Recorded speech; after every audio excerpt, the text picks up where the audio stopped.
What's happening, sir? What's going There. on, man? I apologize. I had this down for 4 p.m. my time. I think maybe you guys meant 4 p.m. Eastern, and it got Oh, I no got way. crossed. Yeah, no worries though. It's fine. I'm good. And we may, and yeah, I don't know. And I've got to go back through and take the calendar because that may have even been on my No side, man. I problem. don't know. No problem.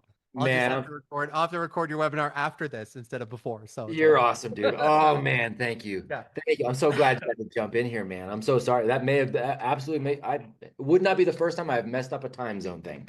Even Yeah. though we've Don't worry done about this, I don't know, 700, 600, 700 it. times.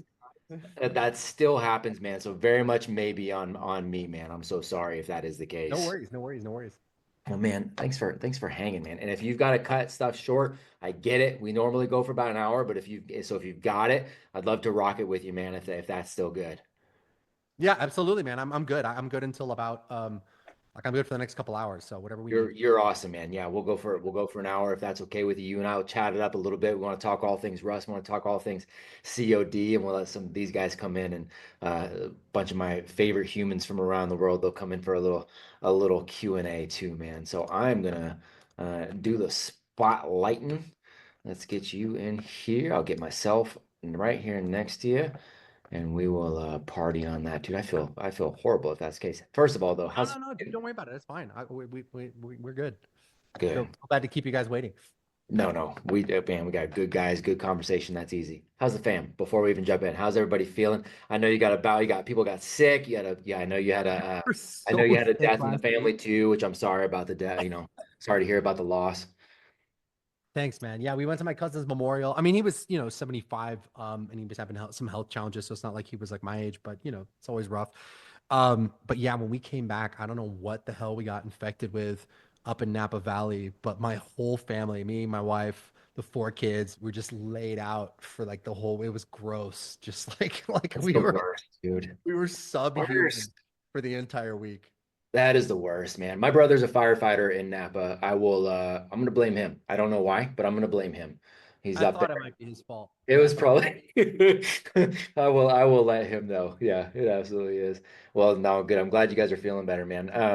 I want to I'm really excited to have you back in here, man, because I want to talk coaching, I want to talk marketing, I want to talk family and whatever these guys come in on the back end. And one of the things that I love about you most is that you have built this amazing business. You serve other humans to show them how to do the same, Hmm. and you have that time carved out intentionally to make sure you are with your family too. It is like this trifecta of business is great. I get to help people and there's purpose, and I'm still taking care of my family. I'm not abandoning them in the process, right? And it's this thing that guys go, well, that's not me. I can't do that. I can't. And you have done all of those things. And so Yeah. that's what I'm really excited to dive into today. Just in case these guys don't know, and as this goes out, can you give us kind of the high level about COD? If somebody comes and goes, Russ, what do you do? I've heard COD. Like, what is this about? Can you give us the high Yeah. level real quick, and then we're going to start picking some stuff apart? Yeah. So basically, guys, we work with coaches, consultants, experts, authors, speakers. The way we say it is anybody who can solve a major life or business challenge, right? So we've got clients that my client Becky helps dyslexic kids learn to read, which is an amazing offer. My clients Meg and Alfred, they've got this incredible program for women who want to save their marriage. So it's anybody that if you're solving a major problem like in health or wealth or relationships, what we do is we help you take that expertise and turn it into an online workshop that you can sell for five or eight or 10,000 or more. And we help them put together all the marketing that goes with it, all the funnels, all the sales, all the ads, the entire thing. So, our typical client might be someone that's like, like I said, a marriage and family therapist. They're seeing patients in their office one on one. They're trading time for dollars. Maybe they're charging $100 an hour, $200 an hour, something like that. And they don't have any leverage in the business. And so we help them put together a five or eight or $10,000 workshop along with everything they need to sell it. And that now gives them that path to income and freedom and impact all at the same time. And it's been somewhat successful, in case people are wondering. You know the numbers better than me, but I mean, in case you're wondering if it's, if this is working, COD's 60, $65 million. Yeah, we've done over $100 million in revenue at this point. Okay, there you go. There you go. Our clients, I'd estimate, have probably done just over 1 billion or close to it. So yeah, we've had 6,000 coaches go through the program and launch their high ticket programs. So that's all Yeah. we do is just high ticket all day. That's Yeah. the game. So that's what I'm talking about when it comes to, and you're doing this while still leading a family. So I got a question at the beginning because you are Sure. a great you're what I call an educator. I differentiate between teachers and educators. An educator, I think there is a DNA thing, there is a passion and a purpose thing in there. You are a natural educator. You're a great coach as well as a great marketer. So here's the question. In your experience, is it easier to teach a great coach how to market or a great marketer how to coach? Ooh, that's an interesting question. So the marketing piece, like I would say I mean, they're both, it's both really difficult. Like coaching, if you don't genuinely care about people, you're not going to be a good coach. And Mm, unfortunately, most of the marketers in this space just don't genuinely care about people. So mm, it's like getting their heart in the right place. You give me a marketer whose heart's in the right place, who really cares, then yeah, we can teach that guy to coach all day long. Um, and then for coaches, like a lot of them have a tremendous internal resistance to doing good marketing yeah, because they have that more compassionate, altruistic personality type that they feel like when they go into self promotion, that there is just something inherently icky about that. yeah, So what we have to reframe them is getting them to understand that if you truly have something that's transformational, like what you guys have with Apogee, it's transformational. So mm, that means like you have a moral obligation to push that thing as hard as you possibly can, since there's so many people out there that need it. And hmm, so it's not like being promotional. Like being promotional is only icky if the thing you're promoting sucks. yep, You know what I mean? And you're yeah, taking advantage of people. But if yeah. what you've got is truly transformational, then you have a moral obligation to push it as hard as you can. And so with our clients, part of what we do is show them how to create programs that are transformational. And once they understand that what they have is transformational, then they get a lot more comfortable with doing the marketing they need to do to push it. That makes sense. Is that what I love the way you just framed that at the very end. Is that what you see more often than not? Is you've got to get them to understand how transformational it actually is and show them the value of that? Is that like, are you finding yourself having to connect them to that mindset?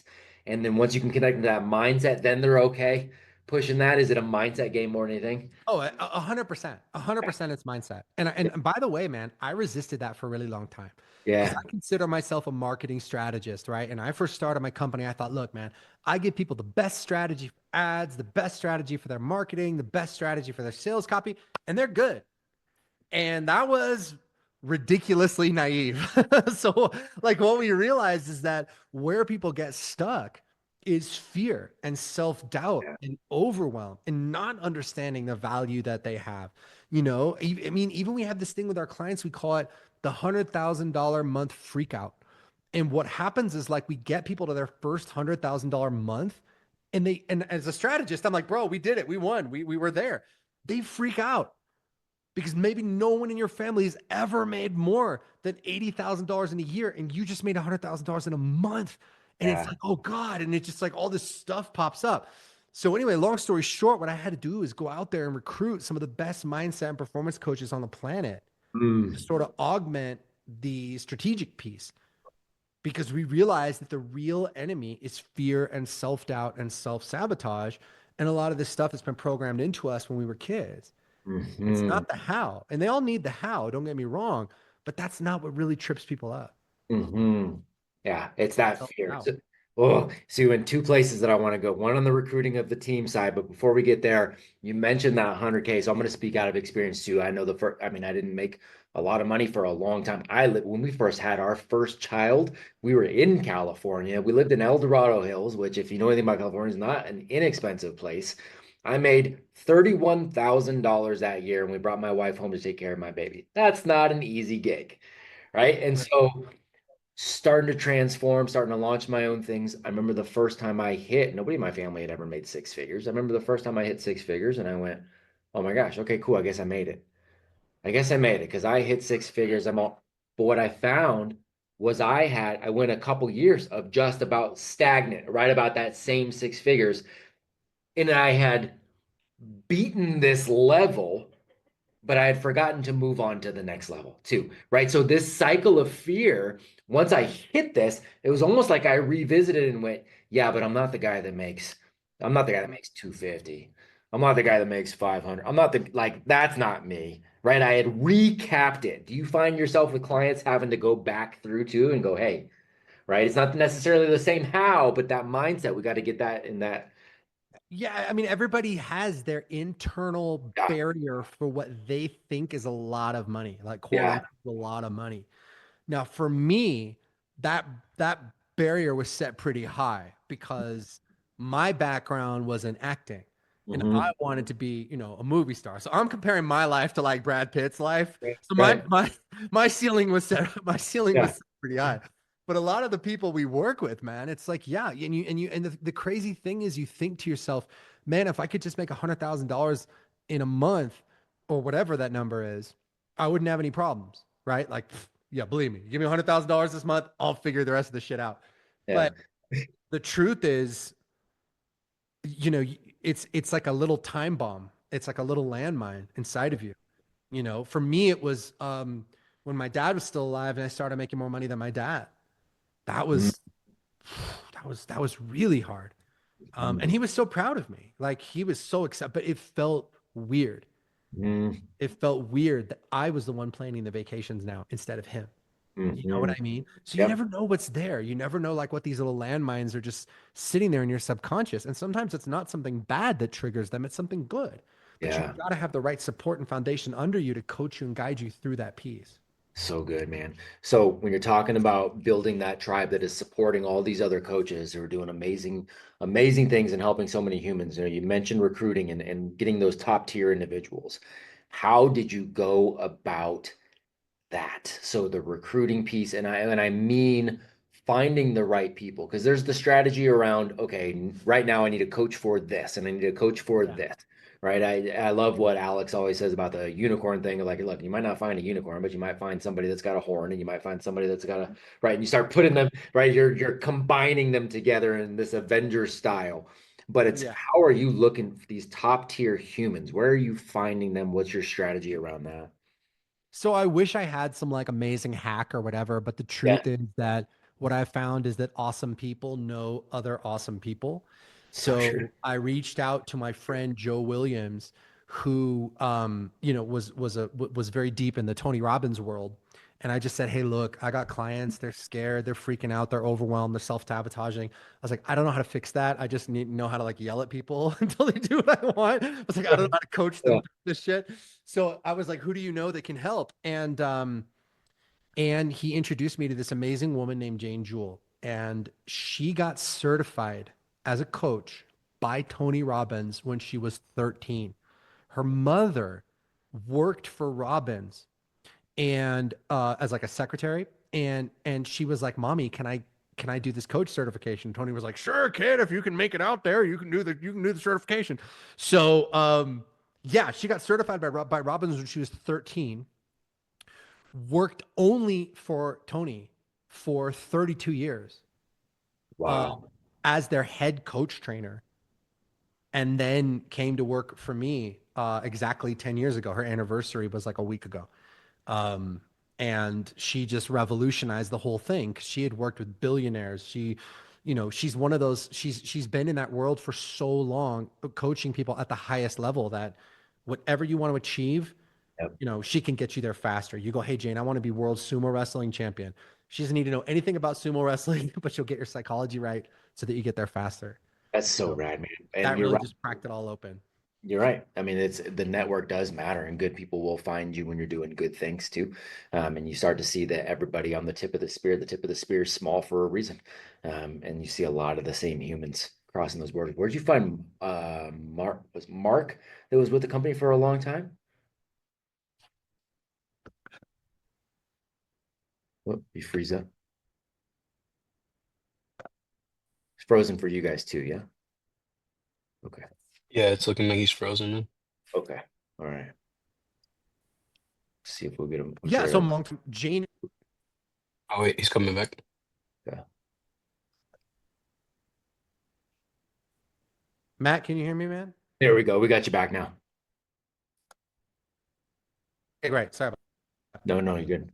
Yeah, Mark came through Jane. So Jane, obviously, after working for Robbins for so long, Jane had this incredible network of coaches, the people that she Yeah. had coached, the people she had worked with. And so she brought us Mark, she brought us all these amazing people. So that's what I mean. It's like she was really kind of the one that just unlocked everything else. So cool, man. So cool. So we're talking marketing strategy. You know, you said thinking of yourself as kind of this marketing strategist. You're in the space that is I don't want to say overwhelming is not the right word, but for me, I understand my level. I would have to focus on this all day long and nothing else. We're taking a look at the way marketing is playing out in 2025, which to me seems like things are just rapidly evolving, man, rapidly changing. So like shifts that you're paying attention to, how do you stay ahead of the trends? How do you know what trends to jump on and which trends to ignore, right? Like women in the red dress. This to me seems like a freaking industry where there would be these ladies everywhere. Like how do you stay on top of everything and what are some of the things you're excited about as far as a marketing standpoint and the trend standpoint? So I don't really pay very much attention to the trends. I mean, we test different things all the Yeah. time. But the basic strategy that we use today is the same strategy we were using like 12 years ago. We run ads into an opt-in page, into like a 30-minute webinar presentation type thing, and Yeah. then people on the phone and we enroll them into the high ticket program. And that's it. And Yeah. every time we test something else, whether that's like, okay, let's send people to a 7-minute VSL because those are super hot right now. Yeah. um, every time we test something else, it doesn't work as well as the main thing. That's rad. So Yeah, how it might get us like cheaper leads, yeah. but when you're talking about the balance of the lead cost versus lead quality over Yes. the long term, the way that we've always done it is the way that we continue to do it. And I mean, we'll make little changes. Like Sure. now we're running everything on Go High Level because it's a nice piece of software. Yep. But the basic strategy really hasn't changed since like 2012, which is crazy to me, but it just hasn't. So there's I love that. We use and Go High Level is we're very closely tied with Go High Level and everything that we're building. It's funny because I mentioned Alex, but I was working with Alex on a few things, and he's like, don't use school for what you guys are doing. Use Go High Level. I was like, all right, cool. At least you're honest. And the that strategy not having to change is there's something fundamental about human nature that we're finding in there. You nailed it. That's exactly right.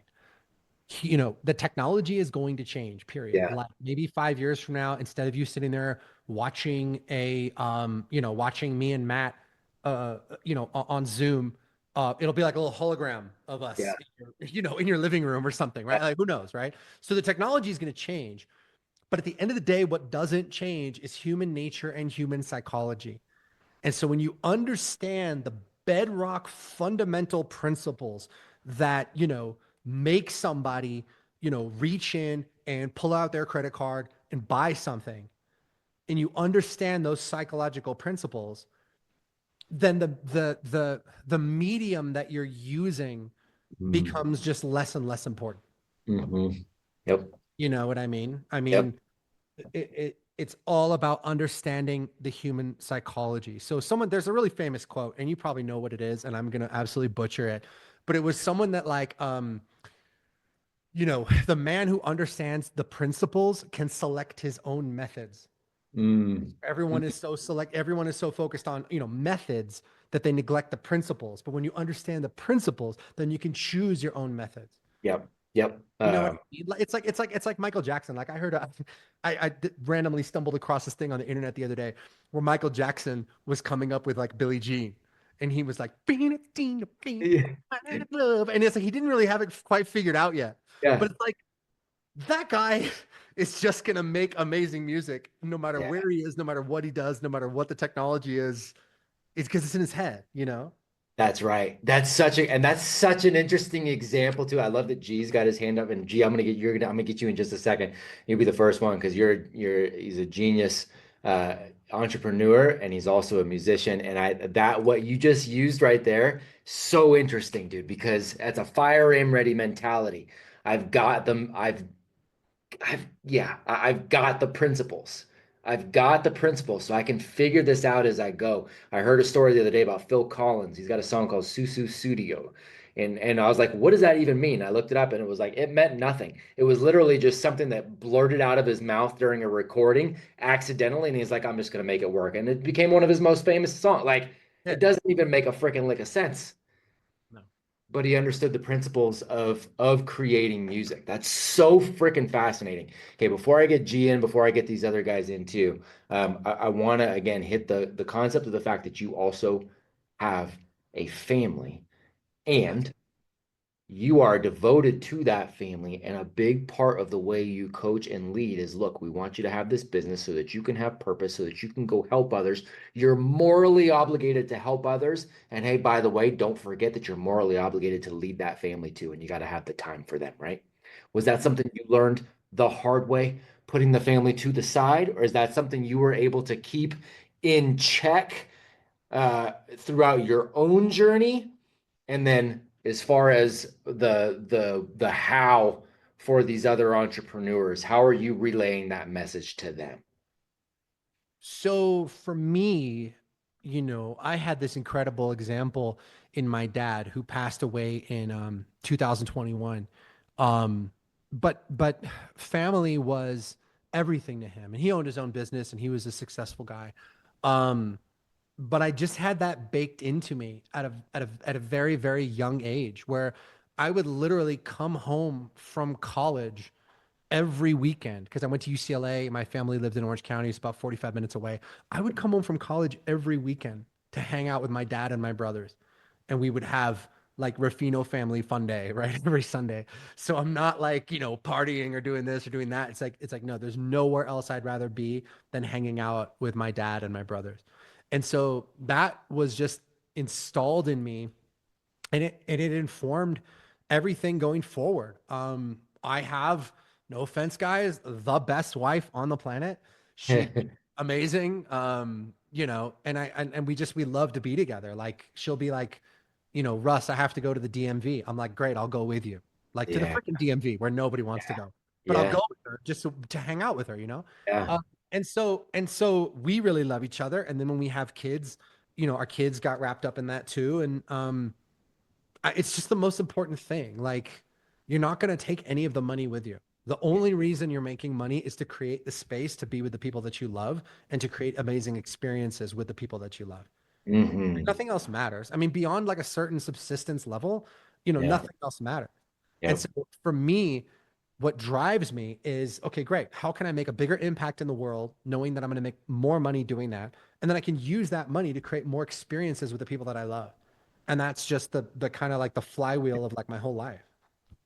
I freaking love it so much. All right, G, let's get you in here, gents. If you guys start having some questions, anything on the any of it, family side, business side, sales side, marketing side, whatever that looks like, man, get your hands up. G, let's get you in here. Yeah. How you doing, Mr. Ruffino? What's up, man? Thank you so much for making the time, man. This is awesome. As somebody that's been kind of admiring your work and other people work in the online entrepreneur space, I know you've been one of the ones that have been there for a while, man. So I love seeing this. So congrats on all the success. I wanted to lean in on that entrepreneurship mind as well. with respect to offer creation, Mhm. especially with something as, like coaching, right? That where it seems very intangible in terms of the results that you get. It's not like a tangible product. It's an intangible thing that you're trying to sell. What have you seen to be the most effective sort of underlying principles to make an offer irresistible for specifically for a high ticket coaching offer, if you may? Yeah. Yeah, that's a great question. And whether even if you don't realize it, Gene, you hit the nail right on the head. Um, it's all about the outcome. Mm, That's what you're getting paid for. It's not your time, it's not your expertise, it's the outcome. And so every time we have a coach come to work with us, that's the first thing we do in our programs is go, okay, look, let's look at your client base. Let's look at your skill set. Let's look at what you know. How do we attach that to a Mm, very clear and compelling outcome that people really want? Right. mm, So like it's the difference between, again, I mentioned my client, Dr. Becky, just because I love her offer. It's the difference between saying, hey, I'm Becky, I'm a reading coach, versus saying, hey, I'm Becky, and I help dyslexic children go from reading in the bottom 10% of their class to the top 10% of their class in 90 days. mm. See what I mean? That's an outcome. And if I'm a Yeah. parent, how am I not going to spend the money to make that happen? mm, Right? Like, I Yeah. mean, I might not have the money, but I will move heaven and earth to get my kid reading at grade level because I understand what happens if he does not.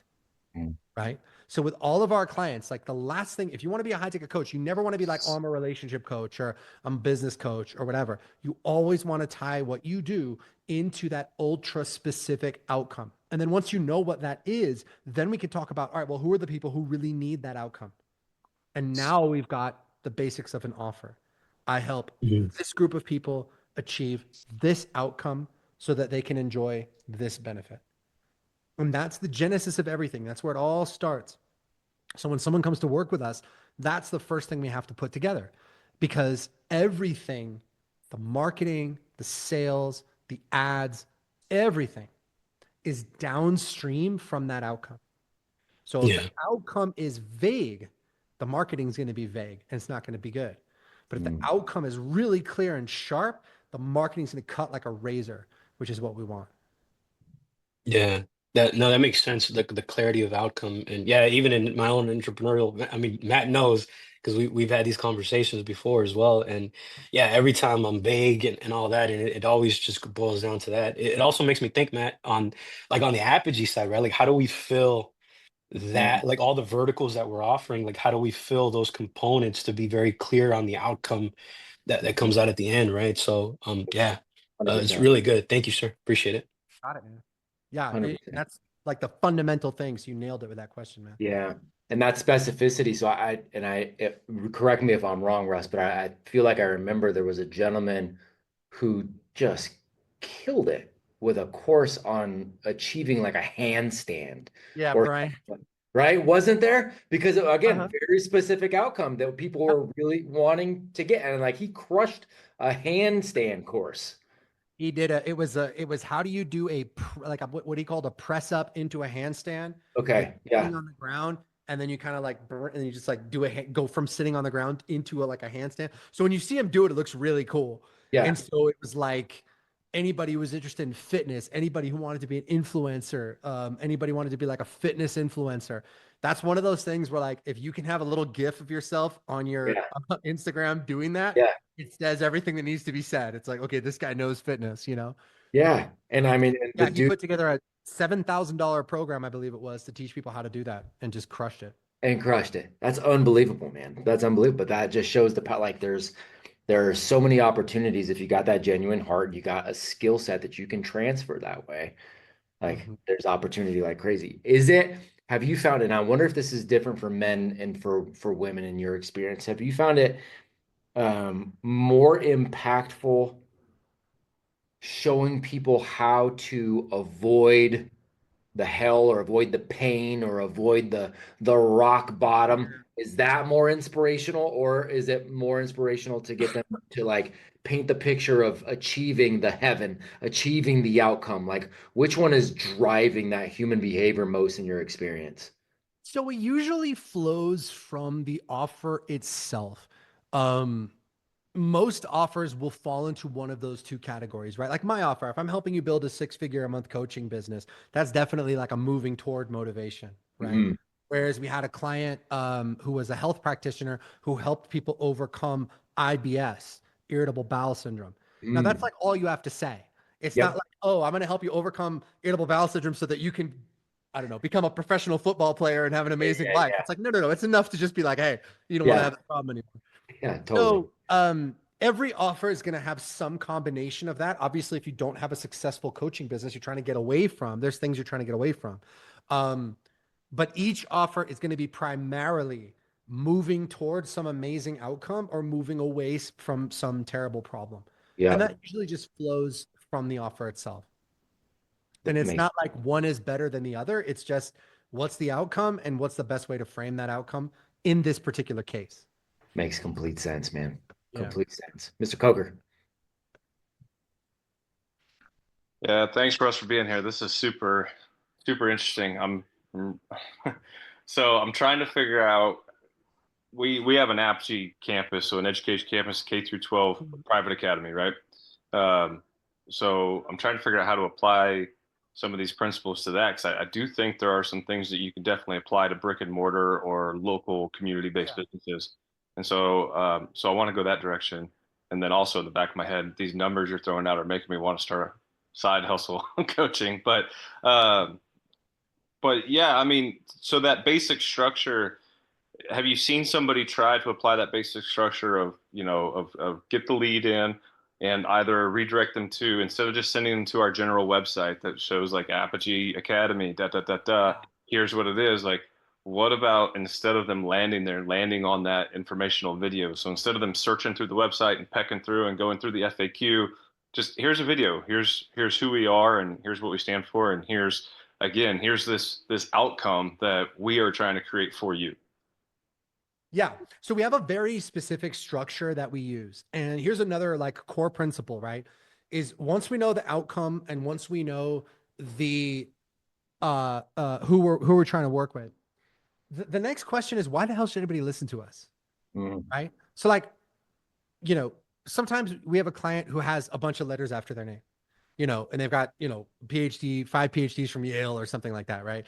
And sometimes we have a client that has thousands of case studies, and sometimes we have a client that's like sort of famous, but 99% of the time, they don't have any of that stuff. So, okay. Yes, I'm going to click your ad because I'm curious. Yes, I'm going to sign up to watch your video. But at the end of the day, what are you going to say in that video that convinces me that you're an authority if you don't have any of those other things? mm. What we found is that the key to establishing real authority is to describe people's problems better than they can. Because once you describe someone's problems better than they can, they automatically assume that you know the answer. And so in our webinars, like let's say it's a marriage offer, I might throw some copy in there like this, like, does this sound like you? Do you wake up 12 inches away from a woman who's supposed to be the love of your life, but every day you feel like that gap between you is getting bigger and bigger, and every day you feel more and more like strangers? Do you walk past your wife's cell phone every day and you feel your arm reaching to pick it up to go through some of those text messages, but you're terrified of what you might find out if you did? You see what I mean? Where like when someone's in that situation, they're going, oh my God, I did that today. Like, and the immediate reaction is, okay, what do I do? How do I fix this? Right? So what we do in those videos, like, it's very, very, very structured to say like, okay, here's the outcome we're going to get you excited about. Then we say, here's who this is for. Then we say, here's what you're going to get if you stick around and watch this video. But then right away, we go into describing the audience's problem. You know what I mean? Mm, So, mm. like for something like, Apogee, if it's not some super high stakes emotional thing, but you might say something like, do you feel like you're constantly settling for less than when it comes to your kids' education and they deserve better? Are you 100%. frustrated by the lack of real world skills being taught in today's schools that are leaving your kids unprepared for life? Are you secretly worried that your kids are getting all kinds of weird indoctrination at their school? You can't prove it and you're not sure, but deep down, it's probably happening. So You know good. what I mean? Yeah. Any parent that's like your guys' parents is going to go, yes, that's exactly how I feel. Mm. Yeah. Right. And then once you get that, it's like, okay, well then now what do I do about it? Right there, they're going like, yes, yes, yes, that's exactly what's happening. What do I do? And then you can introduce this new opportunity of a whole new way of having, a whole new paradigm, a whole new perspective of education. Mm. You know? Bam. Yeah. Very good. That's really, yeah. I've been struggling with, I hate to even call it marketing, but just telling our story, like who we are, what we're doing, and making sure that that the people that are finding us or thinking about, that looking into us, get a very clear understanding of what we are and what we're doing. And I think that's definitely a step in the right direction I need to take. Because I have these conversations with my wife every day. You know what I mean? Like our kid's too smart for this school. Our kid, my son said something the other day about, a group of crows is called a murder of crows. And his teacher called us freaking out, going like, your son's talking about murder. And I'm like, she literally didn't know like what that meant. You know what I mean? I'm like, my kid's got like a good 20, 30 points on his IQ points on his teacher. You know what I Yeah. mean? It's like, it's not her fault, but it's like, what do we do? So it's Yeah. like, parents are having these conversations. And so what you're doing is you're entering into the conversation they're already having in their minds. Hmm. As soon as you do that, you join with them, and now they look to you automatically as an authority, even if you don't have a bunch of letters after your name. Even if you're not some celebrity, you don't have a billion Instagram followers or whatever, right? Because they feel like you get them and you understand them. And that's why over time, we talked about technology. These basic psychological principles, they're not going to get less powerful, they're going to get more powerful because nobody feels heard anymore. Nobody feels understood. Nobody feels like there's anybody they can trust. So when you establish that connection with people, they go, oh my God, Chris Coker, I don't know who this guy is, but I was listening to him and dude, like exactly what I was thinking he was saying. So I don't know, we might open one of these schools, like, or whatever. Hmm. Chris, that's gold right there, man. Yeah, that's great. Thank you, Russ. Yeah, Yeah. and it's that dude, you just laid out that emotional, it makes me, dude, these numbers make me want to start another, dude, 7K for a handstand course, 7K for a kid to go to your camp. Like, dude, that's not great. Don't get sidetracked by a red dress over there. You could just add more of those kids, man. Right? That's it. I mean, the belief part of that, you have the value of the network that you can lean into for the quote unquote expertise on everything anytime you need it, right? We've got a $60,000 a year private boarding school, $60 million endowment coming to us going, will you give us the mentorship program? We'll pay you lots of money for it because our kids aren't coming out with real world skills. I mean, that's the kind of stuff that you've got at your fingertips. You just need to be confident in telling that story, just like Russ outlined, because the parents are already having that conversation in their heads. That's it. Yeah. Oh, so good, man.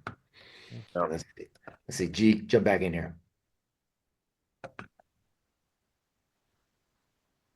Uh, there you go. Cool. Yeah, thanks for letting me back in. uh, I totally thought Chris was gonna flip it on you and be like, "Hey, are you feeling like your kid's not being challenged in school?" Like, Yeah, dude. start trying Yeah. to sell you Let's go on sell it get back to on them. getting All your right. kids to Apogee school. I wanted to ask about AI because this is a conversation that comes up here, and just any creative ways that you guys are using that from a coaching perspective. I've seen certain coaches in the field like that have created sort of GPTs or replicas of themselves as coaches so that you can pay a lower ticket price to talk to this AI version of Russ, right? Like so, and I don't know how I feel about that yet. But I was just wondering, I'm curious as to how you guys are integrating AI for the coaching and creating offers and that kind of thing. Mm. So the first thing is AI is, it's like there's a reason that they call it the singularity, right? And I remember reading this book called The Age of Spiritual Machines by Ray Kurzweil. I read that book in about 1999. So I've been thinking about this for like a really long time. And every Mm. prediction that guy made in his book has basically come true. It's crazy. Wow. And so what he's talking about is that we're going to reach a point where AI is smarter than us, right? Where AI is smarter than the smartest human. And then the jump from AI being smarter than the smartest human to AI being smarter than all humans to AI being smarter than all humans who have ever lived is about 6 months. So Wow. none of us know what that means. Nobody knows what that means. Um, I was like Elon Musk said the other day, it's like we're summoning the demon, kind of like we don't know what's gonna happen there. So I can tell you though that for the next, like for the time being, if you guys are not using AI, you are leaving so much on the table. It can write marketing copy. It can analyze, like you can upload, samples of your writing and have it write just like you. I just posted a link in the chat. I'll share my I'll share my screen real quick for you guys.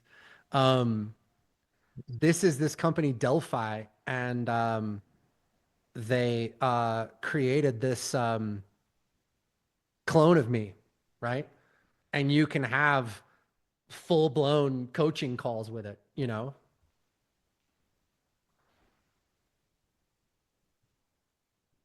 Hi, I'm Russ Ruffino. How can I help? Russ, what's going on, man? Listen, why is it so important to have a really clear outcome for my coaching program? I'm really kind of struggling with figuring out what the outcome of my coaching program is going to be.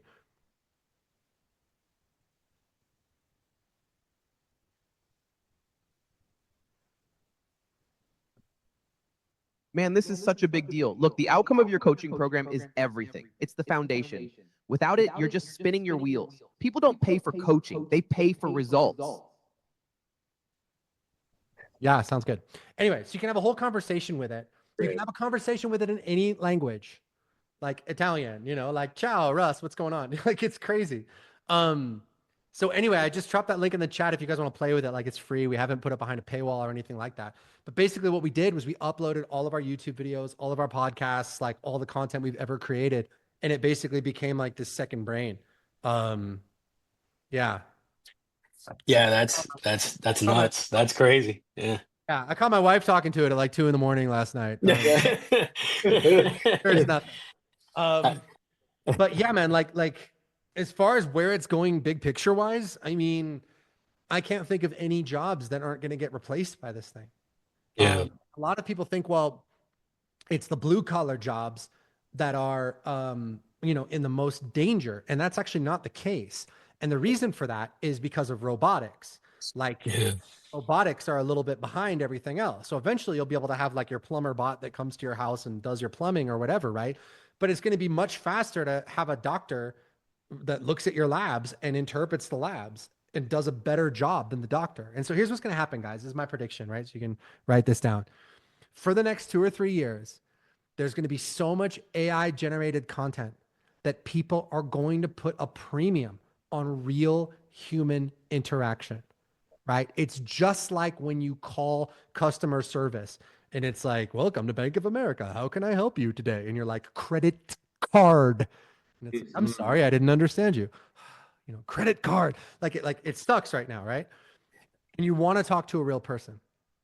About 3 years from now, that's going to completely invert. And you are not going to want to talk to a real person who makes mistakes. You're going to want to talk to an AI that has godlike intelligence that can help you with any problem you could possibly have, that's always at your service, that has infinite patience, and that is almost infinitely intelligent and can fix whatever you need it to fix. And it's going to be the opposite. People are going to be like, dude, I called customer support and a real guy answered the phone. And it was like, oh my God, so hard to get this guy to help me. I swear to God, it's going to flip.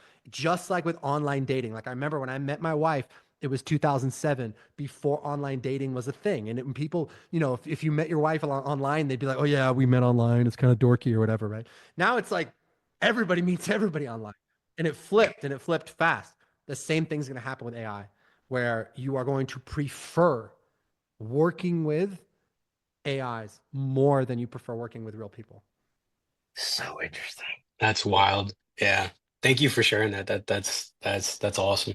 Yeah, that's exactly what I was talking about too. I saw another entrepreneur do that. So yeah, that's crazy, man. Matt, you're gonna make an AI clone, bro? Yeah. Yourself. And uglier than the real version. I don't know. You gotta leave the white beard on, man. Yeah. Beard Do. is the source of your power. That's right. That's right. J Dub. Hey Russ, yeah, I I appreciate that because I think that's part of the problem today, right? With our society is we have lost the ability for human connection. And what you're talking about is going further down that. That's the double-edged sword, right? On one hand, it can, if used responsibly, benefit your business, help us grow, do all these things that, we might not have the time of day to do, or just be more efficient in whatever it is we're trying to be more efficient in. But on the other hand, it's you're losing or outsourcing a little bit of your humanity. Like I remember growing up, literally my parents would be like, "Hey, totally, this is obviously years before we had any of the Instacart or Uber Eats or anything, but it'd be like, hey, can you go across the street and go talk to, one of my friend's name was Linda. Can you go get something from Linda real quick? She's got some butter over there I need. And I just like run across the street, go grab it, come back, right? Or you needed a ride somewhere, you're asking somebody for a ride to the airport. And now we're just getting to this, like we're losing the ability to have normal human connection and interaction because it's now I can just do these things. I can order an Uber to the door. I can get in my Uber car. I don't have to talk to the driver. I'm being driven to the airport. I can sit at home. I can order my groceries. And I can just Netflix all day long. I can get the movies brought to the house. And now the AI piece, right? And so we lose the ability for human connection or human interaction. And then we wonder why we have so many issues in our society and our ability to be able to connect with each other. Yeah. That, What's the question? No, just I'm sorry. Yeah. So, question mark. Your thought on that, right? Because you talked okay. about talked about the one hand of how it can benefit you, and then going on the other hand. I think you're absolutely right. But here's what I think people don't understand: AI will be better at human connection than any human. so Like, let's say you wanted to get good with women. Like, let's say you were just a complete flop with women your whole life, right? If you had a mentor, that mentor would tell you, dude, just get off your butt, go outside and meet some girls, go up, ask some girls for their phone number, get shot down. Eventually you'll figure out what works. You go on some dates. Eventually you'll go on a good date and you're going to get good, right? Like AI is going to be able to do that in a nanosecond because you will be talking to an AI that is simultaneously talking to 10 million other people and learning from all 10 million of those conversations. And as soon as one AI gets good at something, every AI is going to get good at that same thing.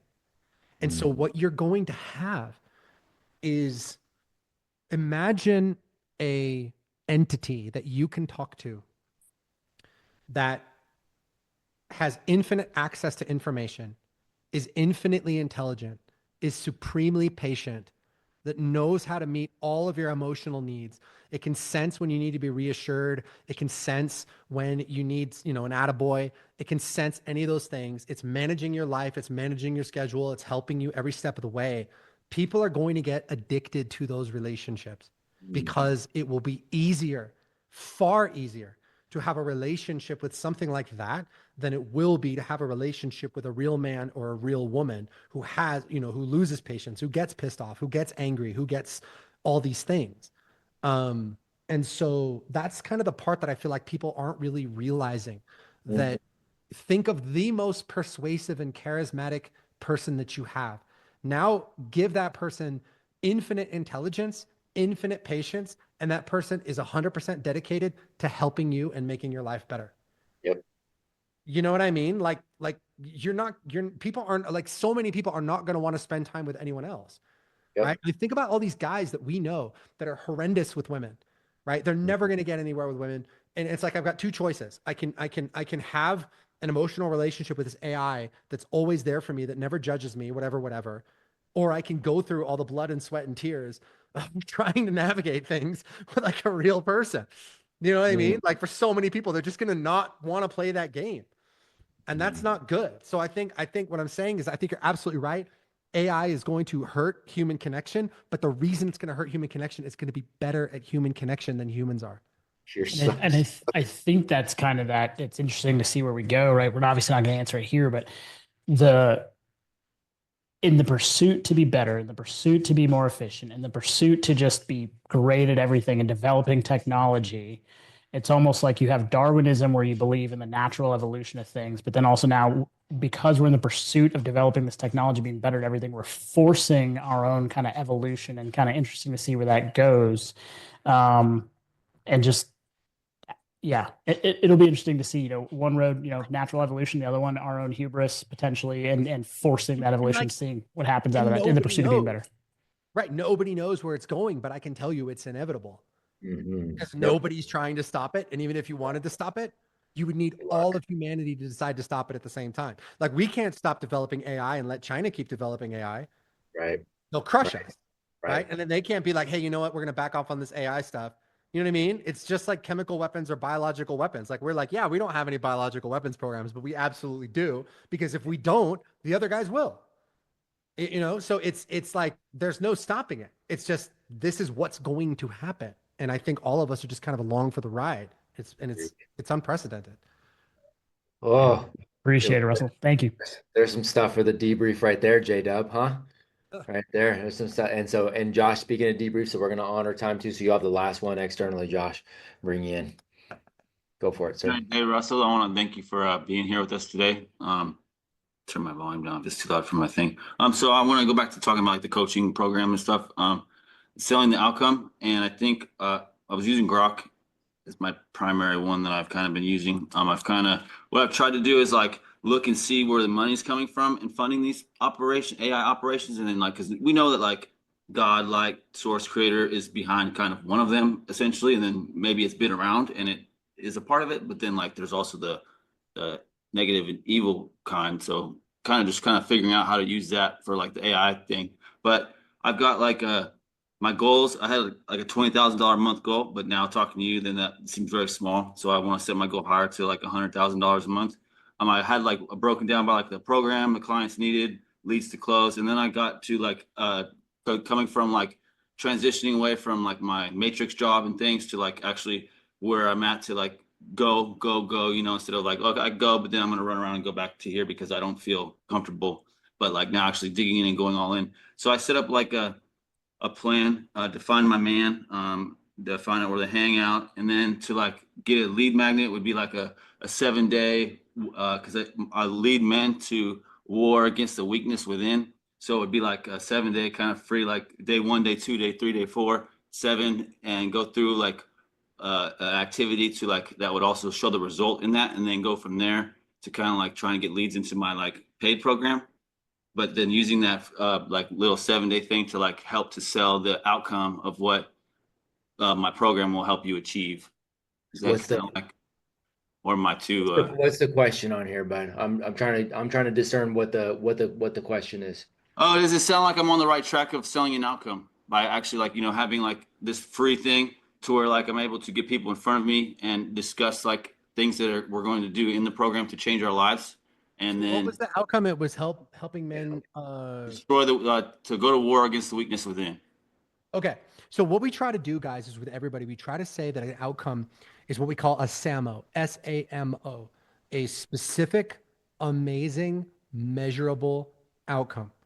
Like, my kid was reading in the bottom 10% of their class. Now they're in the top 10%. That's specific. That's amazing. We can measure it, and it's a really clear outcome, right? So what you would want to do, Josh, is you'd want to take this like a step deeper and say, okay, when they are weak as a man, what are the problems that are being generated by that weakness? Because that's where you want to start the conversation. The weakness is the diagnosis, right? So like the analogy that I like to use is like, you've got to describe these people's problems as they're experiencing them every day. So if the fact that they're weak as a man is resulting in a lousy marriage, that's where you start. If it's that they're out of shape, that's where you start. It's that they're in some dead end job, that's where you start, right? That's the outcome. The helping them become stronger and develop that personal power, that's the bridge. That's the how-to, right?